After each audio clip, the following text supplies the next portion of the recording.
estamos entre las 5 plantas y las 10 plantas más o menos. Pasados las 10 plantas, los esfuerzos de viento ya son considerablemente grandes y este sistema se vuelve poco eficiente porque concentra la carga solamente en el centro del edificio. Entonces, si pasamos los 10 niveles, ya tenemos que considerar, aparte de un núcleo, debemos de considerar también otros elementos que estén situados en las paredes o en los extremos, también para absorber esos esfuerzos de esfuerzo horizontal. Entonces, más o menos en eso deriva nuestro dimensionamiento. Entonces, en la práctica, ustedes que pueden hacer, bueno, hasta 5 niveles, no hace falta tener pantalla de hormigón, no hace falta que el ascensor tenga pantalla de hormigón, con una mampostería de ladrillo es suficiente. Y podríamos considerarle intraslacional si esto está completamente cerrado con paño ciego. El paño ciego es un paño sin ventana, como este. Entonces, si uno tiene los dos linderos, unos paños ciegos sin ventana, de mampostería de ladrillo común, esas mamposterías son suficientemente rígidas como para absorber los esfuerzos horizontales de viento y las cargas de piso a piso van a ser transmitidas mediante bielas de compresión, que nosotros podemos comprobar su resistencia aproximadamente considerando lo siguiente. Tienen un paño ciego que puede ser una pared confinada por pilares. Acá tienen un pilar, una viga, acá tienen otro pilar, una mampostería de ladrillo. Se estima que la resistencia de la biela de compresión de este paño es la mitad de esta diagonal. Y que la fuerza que puede absorber es igual al sigma del ladrillo por el área de esta sección transversal, que es la mitad de la diagonal total que está acá. Entonces, si esta diagonal mide 5 metros, este ancho va a medir 2,5 metros, multiplicado por el espesor de la pared por un sigma de compresión admisible del ladrillo, podemos quitar cuánto es la fuerza máxima de compresión que puede absorber este paño. Eso normalmente hacen en los países donde tienen sismo, porque donde hay sismo, el esfuerzo horizontal que se produce por el sismo es muchísimo más grande de lo que nosotros podemos considerar por acción del viento o por otras cosas en lugares como acá que no tenemos terremotos todavía. O sea que yo sepa, no tenemos terremotos. En verdad sí, temblores hay, pero no hay terremotos. La diferencia está en la magnitud del temblor. Entonces, en los países donde hay sismo, ellos consideran estos edificios pequeños, verifican qué resistencia tienen estos elementos y si son suficientes para la fuerza que produce el sismo. ¿Cómo se considera el sismo? El sismo se considera la masa de la planta por una aceleración que se quita en función de la magnitud del sismo que quieren verificar. En nuestro caso no vamos a tener sismo, pero vamos a tener viento. Es la fuerza del viento que nosotros vamos a considerar en el edificio, ¿verdad?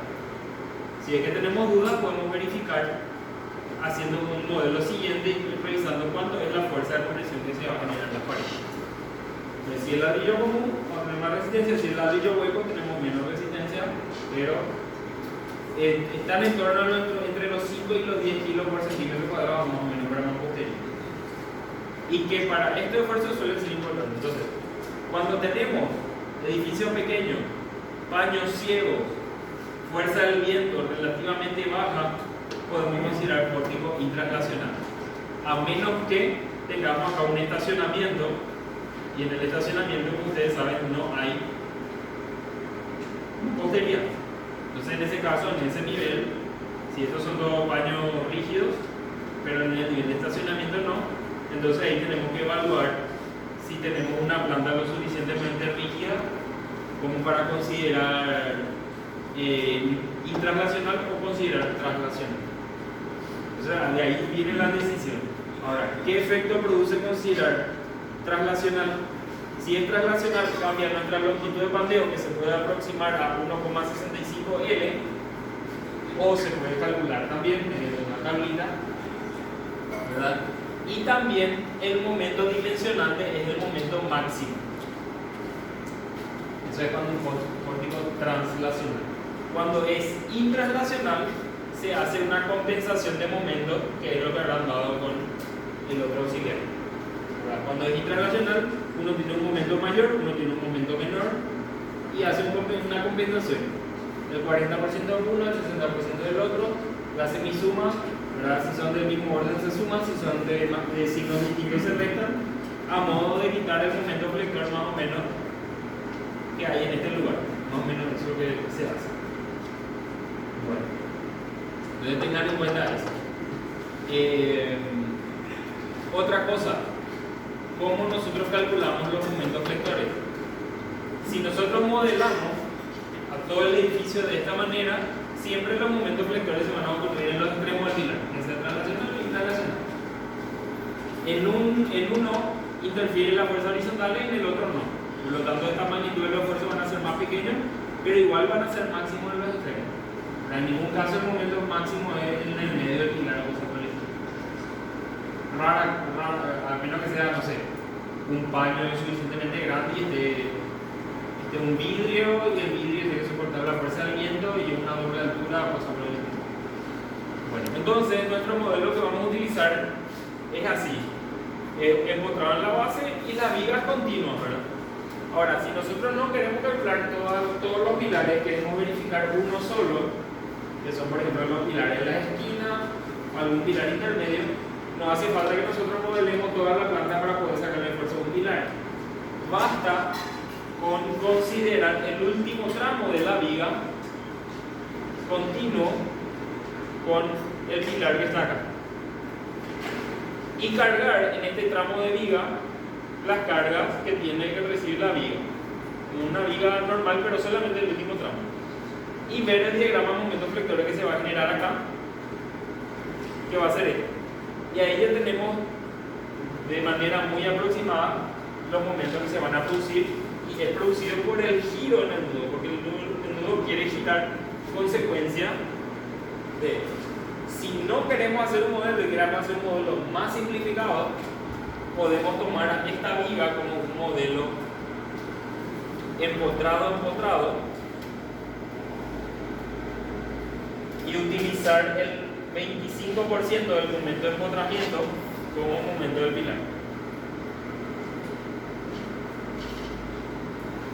Entonces, pueden hacer este tramo, considerar el empotrado, ven qué momento se genera en el empotramiento, y el 25% de este momento considerar que se transmite al pilar. Ese es el modelo más simple que pueden usar.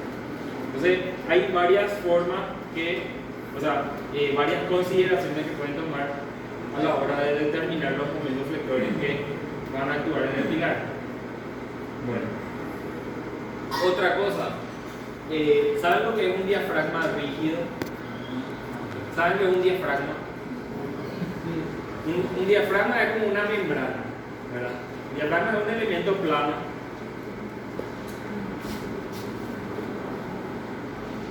Un elemento plano, así como una membrana. Y un diafragma rígido es considerar que este elemento es indeformable. Entonces, ¿qué pasa? Los programas, para simplificar el modelo de cálculo, consideran que la rigidez axial de la losa es infinita, la que tiene una deformación cero, lo cual significa que si nosotros le aplicamos un esfuerzo horizontal F, él va a repartir esta fuerza F en todos los pilares.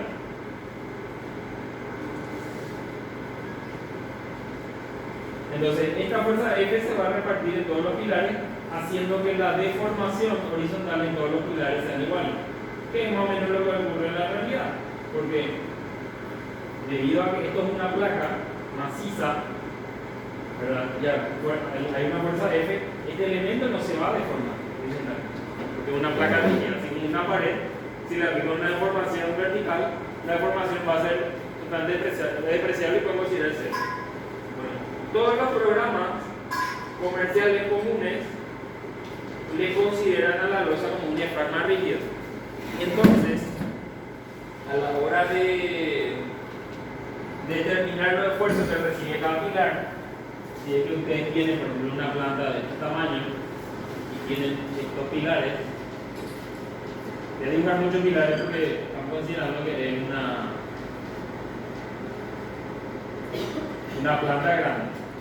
Entonces, si nosotros tenemos una fuerza acá, él va a considerar que toda la placa se desplaza igual y que todos los pilares por ende se van a deformar lo mismo. Y como todos los pilares reciben la misma deformación, entonces el momento flector que aparece es proporcional a la rigidez del elemento. Entonces, para deformar 5 centímetros un pilar de este tamaño y deformar 5 centímetros un pilar de este tamaño, obviamente es mucho más difícil deformar este pilar, que es mucho más rígido. Entonces el momento flector en este pilar va a ser mucho más grande. Y este que es menos rígido va a recibir un momento flector menor. Entonces por eso se dice que la deformación es proporcional a la rigidez de los pilares. Mientras más rígido, perdón, la deformación es la misma, el momento flector es proporcional al más. Entonces, si nosotros tenemos acá una pantalla de hormigón, este elemento es mucho más rígido que el resto de los pilares. Entonces, la pantalla va a recibir probablemente el 90% del esfuerzo horizontal, porque esto va a repartir uniformemente en toda la planta. Entonces, la pantalla de hormigón se va a llevar a lo mejor el 90% del momento flector y el otro 10% va a ser repartido en el resto de los pilares. Entonces, van a recibir un momento relativamente pequeño. Bueno, si la fuerza no es centrada, esto se va a desplazar como si fuese un elemento rígido. Se va a ver una torsión y también nuevamente se van a distribuir proporcionales a que están alejados del centro están. Entonces, los pilares de los extremos, si hay giro, van a recibir mayor momento flector y los que están en el centro, menor momento flector. Bueno, el hecho que sea un diafragma rígido, ¿qué significa? Que el programa, si nosotros tenemos un momento flector actuando,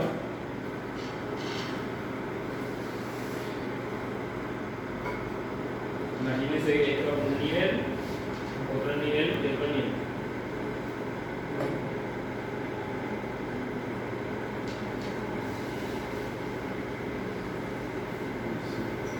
Este punto para el programa no se desplaza. Entonces, si nosotros tenemos un momento flector aplicado acá, este punto va a ser sin desplazamiento y luego otro momento flector que aparece va a ser así. Entonces, ¿qué pasa? Hay veces que nosotros tenemos doble altura. ¿Qué quiere decir doble altura? Que tenemos dos niveles y no hay losa en un nivel intermedio. Tenemos, por ejemplo, losa acá, qué sé yo, el lobby de un hotel. Tenemos acá una araña colgando del techo, ¿verdad? Acá el lobby del hotel, sofá, qué sé yo, etc. Y tenemos acá una doble altura. Después empieza el hotel y, bueno, acá sí tenemos los 3 metros y los 3 metros. Bueno, ¿qué pasa? La mayoría de los programas consideran como que cada nivel es un punto de no desplazamiento. Entonces, por error, no por error, por simplificación, suelen tomar igual como si fuese un diafragma rígido. Entonces, los diagramas momentos flectores se ven así y no se ven así.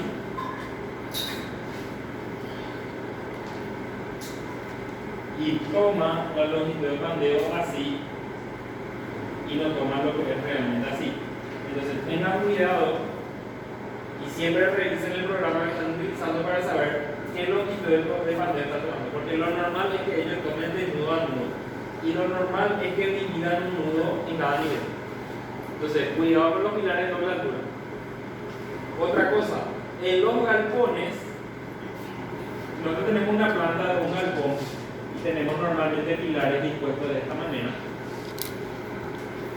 Y nosotros queremos modelar con un programa de hormigón convencional y le ponemos vigas perimetrales, el programa igual va a tomar como diafragma rígido. Siendo que el galpón tiene totalmente abierto acá y tiene normalmente 2 niveles o más, los programas suelen tomar como diafragma rígido y tienen el mismo problema de la longitud de pandeo y del momento flector. Entonces tengan cuidado, siempre tienen que hacer un modelo paralelo. Pueden usar igual el programa, lo único que no son confiables los cálculos de momento. Y cuando calculan los esfuerzos del viento, normalmente los esfuerzos del viento considera así,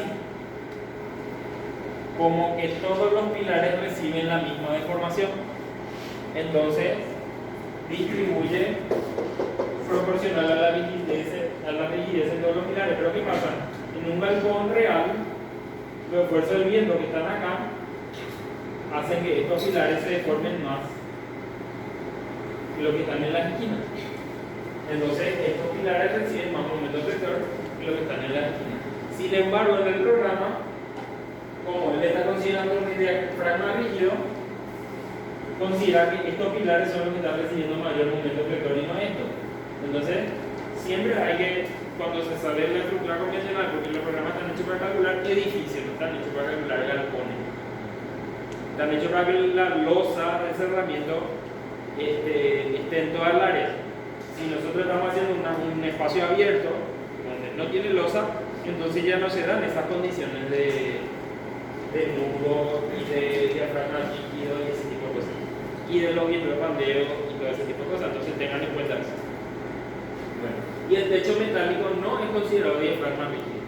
El techo metálico tiene movimiento, tiene deformación. Si estos son cerchas, a las cerchas se le coloca cruces normalmente, pero no se lo colocan en toda la planta. Normalmente se lo colocan solamente para que la cercha no haga esto. Porque ¿qué pasa? Si no tienen ningún arrastramiento, estos pueden desplazarse lateralmente así ya básicamente. Entonces, estas cruces sirven solamente para que la cercha no desplace horizontalmente estos puntos, no se la riega así. Entonces, tampoco puede ser considerado como un diafragma rígido. A lo mejor si consideramos un diafragma rígido, podemos considerarlo en toda la esquina, a menos que le pongamos cruces en toda la planta, cosa que no se hace.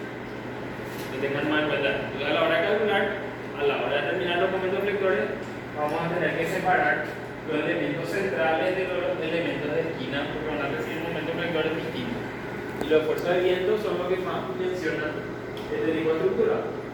La carga vertical es miserable desde el punto de vista de un pilar, porque para un galpón necesita un pilar de 20 por 50 que pueda aguantar a lo mejor, no sé, 100 toneladas de carga vertical, pero un galpón de un nivel no tiene ni 15 toneladas ni 20 toneladas de carga, pero es por flexión lo que recibe la mayor parte del esfuerzo, y es por flexión que se dimensiona. Entonces tengan en cuenta eso también a la hora de dimensionar. Entonces esas son las maneras de determinar los esfuerzos, de cómo considerar nuestra longitud de pandeo, que hacen los programas, y siempre de vez en cuando es un buen ejercicio agarrar los valores del programa de carga axial, momento flector, y dimensionar a mano y comparar un poco los resultados. Normalmente salen iguales, es decir, si ustedes calculan con el abaco y calculan y ven la armadura que le sale en el programa, suelen ser iguales. Si le salen distintos, empiecen a sospechar de que algo está mal. Bueno, eso es lo que le quería mencionar. Entonces, este es el modelo simplificado, ¿verdad?, para el cálculo. Vamos al siguiente ejercicio. El siguiente ejercicio voy a hablar primero en líneas generales, después vamos a resolver propiamente el ejercicio. Bueno, este ejercicio es el mismo ejercicio que damos madera y metal, lo único que en vez de un pilar metálico, un pilar hormigón.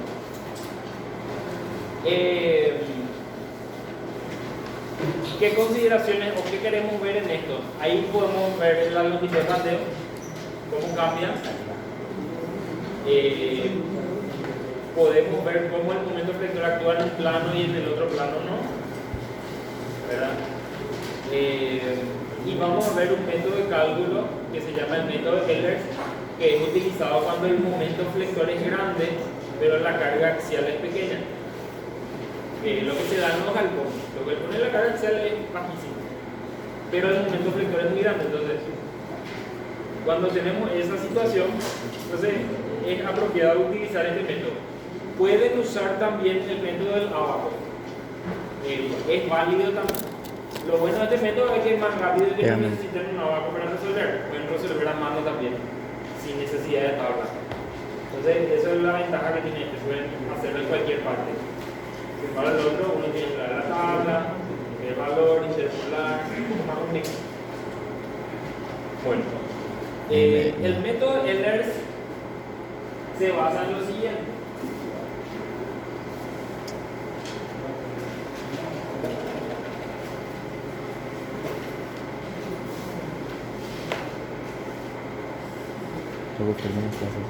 Nosotros tenemos una sección transversal de pilar que tiene una armadura en las caras laterales. Este tiene una compresión y tiene un momento flector N. Entonces, el momento flector va a producir compresión en esta cara y tracción en esta cara.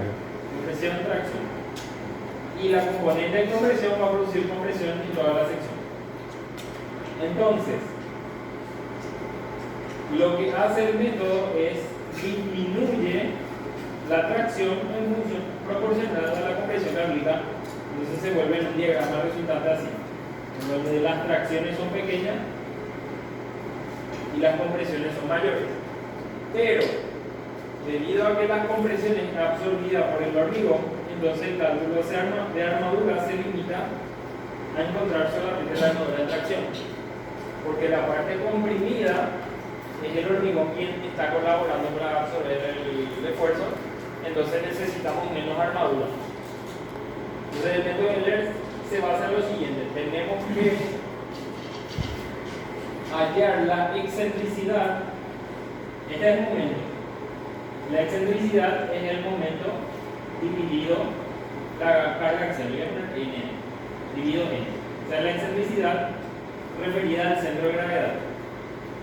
El método Ehlers coincide en trasladar el centro a la armadura traccionada.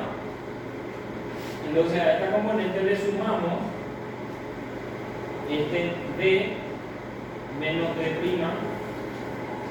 sobre D. Tiene D', D' es el recubrimiento mecánico de la armadura que está aquí. D'. Y D es el campo útil. Entonces en síntesis lo que le estamos restando es E. Llamémosle E1. Entonces, la excentricidad va a ser la excentricidad en el centro de gravedad más E1, que es geométrico, es la mitad del pilar menos el recubrimiento mecánico.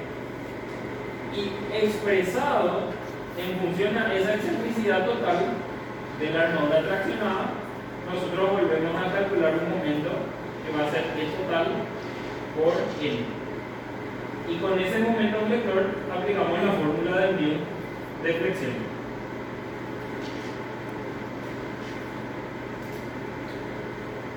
Después, con la carga axial N, calculamos mu.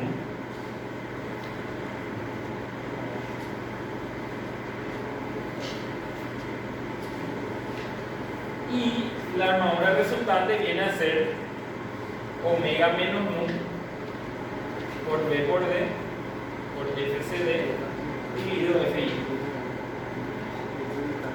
Entonces, básicamente lo que hicimos fue calculamos la flexión con el mu, calculamos la compresión con el nu, y con el valor de omega obtenido por flexión le restamos la compresión. Y digamos, estamos combinando estos dos diagramas con un diagrama así. Esta parte traccionada es la que nosotros calculamos con nuestra armadura a tracción. Y esa es nuestra ASUS en tracción. Y normalmente la ASUS en tracción suele ser mayor que la compresión. ¿Por qué? Porque la compresión está colaborando también el hormigón y la tracción es solamente la armadura que quiere colaborar. ¿Cuándo se aplica este método? Cuando el momento flector es grande y la carga axial es pequeña. Cuando la carga axial sea grande ya no es tan aplicable este método. Y cuando más o menos cuando empieza a haber armadura en compresión es donde empieza a perder precisión. Entonces, ¿en qué caso pueden aplicar? Galpones espectacular. Galpones se da la condición de momento flector grande, carga axial baja, entonces este método es casi exacto. En edificios normalmente la carga axial es grande, el momento flector es pequeño, entonces tenemos que irnos a abajo en roseta, abajo diagrama de interacción, método Jiménez-Montoya. El método Jiménez-Montoya vieron hoy también, ¿verdad? Que era reducir mu a un mu1 más beta 1002. Reducir a una flexión recta. Este método también este método es válido cuando un valor de mu es mucho más grande que el otro valor de mu. Entonces, cuando tienen una flexión muy grande en un plano y una flexión muy pequeña en el otro, este método tenemos que espectacular, porque le va a dar, digamos, valores casi idénticos a lo que le va a dar el lavabo con roseta, lo único que es mucho más fácil de aplicar. Entonces, cada método tiene su aplicación. El método general siempre es aplicable, ¿verdad? Pero estos submétodos son más sencillos y más cortos para cuando nosotros necesitamos reducir el tiempo de cálculo. Bueno, vamos a ir entonces ahora al ejercicio. Sí. Método Ehlers. A ver.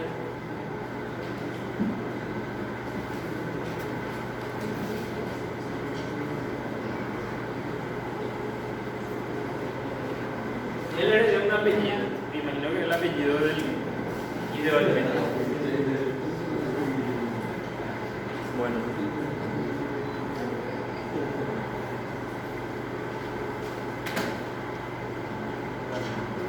Bueno, entonces dice, un pilar hormigón recibe una reacción de un riel de grúa de 10 toneladas de capacidad nominal a 40 centímetros de su centro de gravedad. Las reacciones de servicio de la grúa son, se está aprendiendo todavía de Víctor,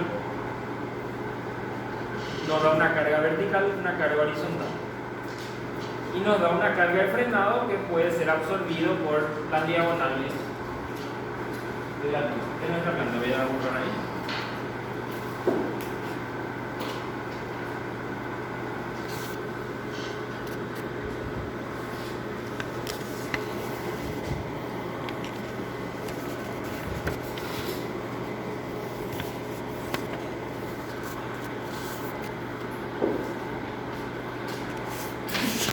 Entonces, la fuerza de frenado asumimos que es absorbido por estas diagonales.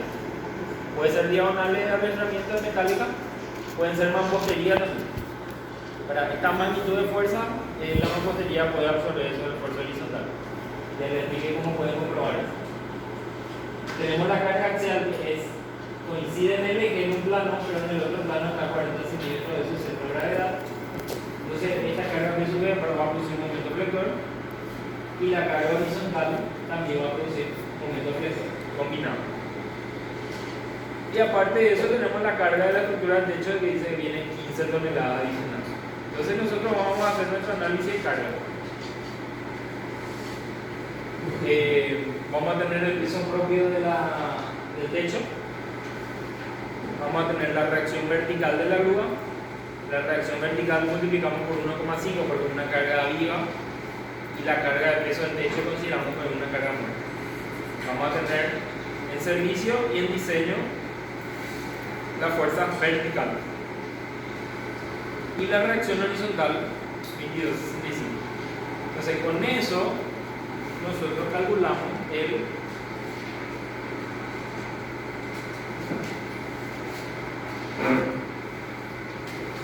embotado en la base libre de la parte superior, una fuerza horizontal,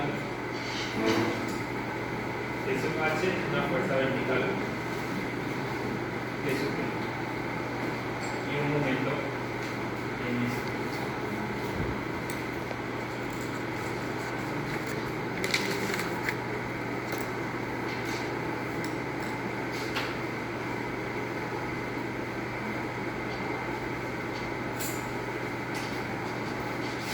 Bueno, entonces acá vamos a tener el primer momento va a ser E sub B por la excentricidad de 0,40, el segundo va a ser E sub H por esta distancia H que está. Cada uno por su coeficiente de mayoración respectivo. Vamos a quitar la suma total de la carga N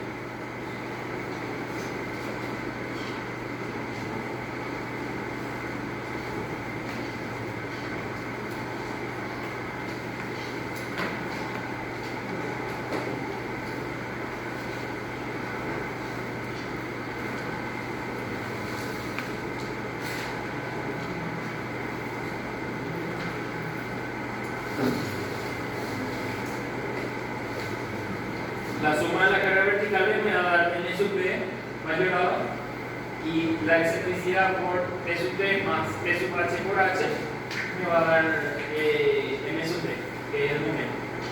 Entonces tenemos que va a ser máximo en la base. Llegamos al momento de más o menos así. Este va a ser una estructura translacional. Al hacer translacional, el momento dimensionante es el momento máximo que sea la base. Si esta misma estructura fuese intranslacional, podríamos hacer una compensación de los momentos por el método que vimos para hallar el momento más o menos en la mitad de la luz. Entonces, en este caso, nuestro momento multidimensionante va a ser en la base, que es el valor de M sub T que tenemos aquí. Entonces, ya empezamos a revisar. Revisamos lado mínimo, es decir, todavía no tenemos una sección transversal del pilar, entonces tenemos que ver qué secciones vamos a utilizar. Empezamos. Lado mínimo 25 centímetros por norma. En un plano, para que cumpla con la esbeltez máxima 100, porque todos los pilares en T hormigón se limitan a 100 como esbeltez máxima. Entonces, para que tengan un plano en el test de 100 tiene que tener como mínimo 11 centímetros y en el otro plano, ¿qué tenemos? La longitud de pandeo. La distancia H es 5,8 metros. Nuestra longitud de pandeo va a ser 2L. Por lo tanto, va a ser 580 por 2 dividido 29, nos da una sección mínima de 40 centímetros en esa dirección.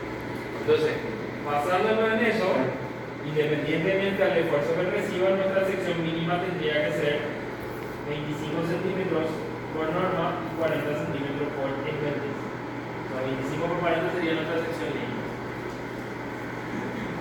Bueno, para que sea un pilar corto, tiene que tener 30 centímetros en el plano perpendicular al pizarrón, ¿verdad? Porque tenemos un arrendamiento acá y otro arrendamiento acá. Entonces, nuestra longitud de pandeo se reduce. Entonces, si nuestro lado fuese 30 o mayor, ya, digamos, pandeo no hace falta considerar en ese plano.